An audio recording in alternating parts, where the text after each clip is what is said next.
highly visual deep dive into the life of history's most fascinating outsider-turned-emperor. Yep, we're talking about Napoleon Bonaparte. We'll be breaking down his meteoric rise, those incredibly complex military campaigns, sweeping legal reforms, and we'll even unpack a 200-year-old medical mystery surrounding his death. It's a literally unbelievable story of ambition, sheer genius, and ultimate downfall, so let's get right into it. I completed the French Revolution. Now, those were reportedly some of his bold, final reflections right before his death. But honestly, it poses a massive question for us. How did a young outsider, someone who wasn't even born in mainland France, manage to seize all that chaotic energy of the revolution, completely redraw the map of Europe, and leave a legacy that still dictates how we live today? Well, to understand that, we've got to start at the beginning. Napoleon often loved to project this image of a mythical conqueror, but his actual origins were way more humble. He was born in 1769 on the island of Corsica, so he was very much an outsider. But here's the thing, he had an absolutely incredible intellect. He was exceptionally gifted at math, which gave him a huge advantage when it came to calculating artillery trajectories. And on top of that, he was fluent in multiple languages: Corsican, French, Italian, English, German, Latin, and Arabic. 6 languages. That sheer intellectual processing power is really what fueled his military genius. And because of that, he really embodied this brilliant dual identity. On one hand, you have the unstoppable general on horseback, whose rapid troop movements completely crushed these massive European coalitions. But on the other hand, he's also this highly sophisticated, very calculated statesman and emperor. He wasn't just a man of war. He was an obsessive administrator who knew that to hold on to power, he actually had to conquer the bureaucracy just as much as the battlefield. Okay, let's dive into this timeline because his ascent was incredibly fast. Born in 1769, he was just a minor artillery officer until 1793 at the Siege of Toulon. That's where his mathematical tactics helped drive the British right out, and it earned him the rank of brigadier general when he was just 24 years old. Fast forward to 1799, after some brilliant campaigns, he actually seizes power as first consul. And then by 1804, in this stunning display of absolute power, he crowns himself Emperor of France. From a 14-year-old student to emperor in just a handful of years. It's honestly unprecedented. Wars and reforms, shaping the modern world. Now, it's really easy to get lost in the smoke of all those military tactics, but his domestic work arguably left a much, much larger footprint on the modern world. First and foremost, we have to talk about the Napoleonic Code of 1804.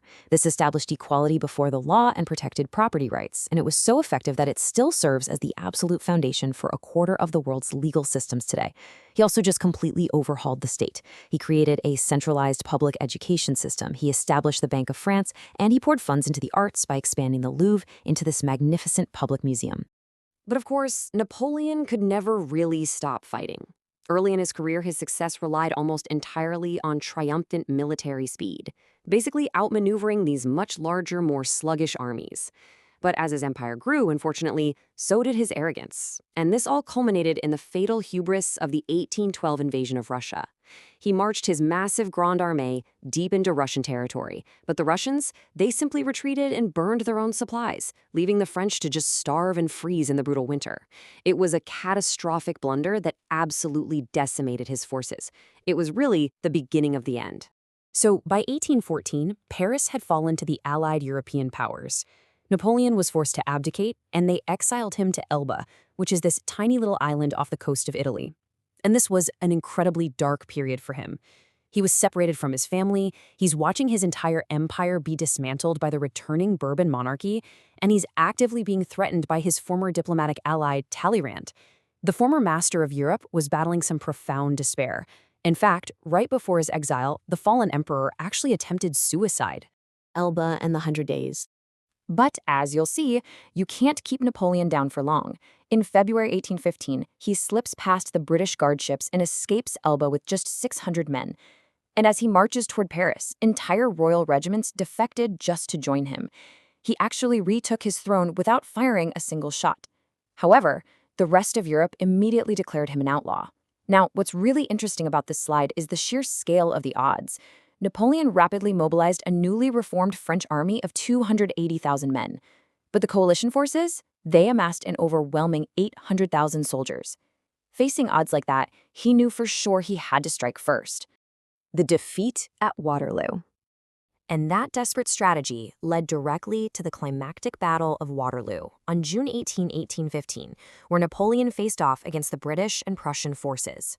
The fate of all of Europe really hung in the balance here, and ultimately, his empire permanently fell.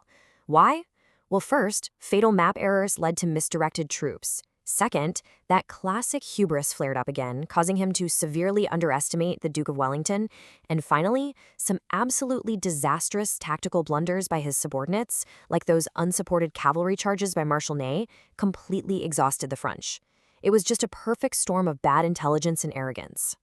Exile and the final mystery. So, following his defeat, Napoleon was exiled again, this time to the incredibly remote, bleak Atlantic island of St. Helena. And here, our narrative really shifts from military history to a fascinating 200-year-old medical whodunit. Because for decades following his death on May 5, 1821, a massive conspiracy theory raged. Modern tests had actually found high levels of arsenic in his preserved hair, so a lot of people fully believed he was systematically poisoned by his British captors. But modern science tells a totally different story. Recently, international gastrointestinal pathologists definitively debunked the arsenic theory. They proved those high levels were just from common childhood exposure. The actual medical reality? He died of a perforated stomach ulcer and advanced gastric cancer. So, no dramatic murder plot, just a tragic, natural end to a completely larger-than-life figure. Napoleon Bonaparte rose from a mere island outsider to the master of a continent, reshaping the modern world before his ego and his enemies finally brought him down. What do you think about this war? What impact did it have on the world? Let's discuss in the comments.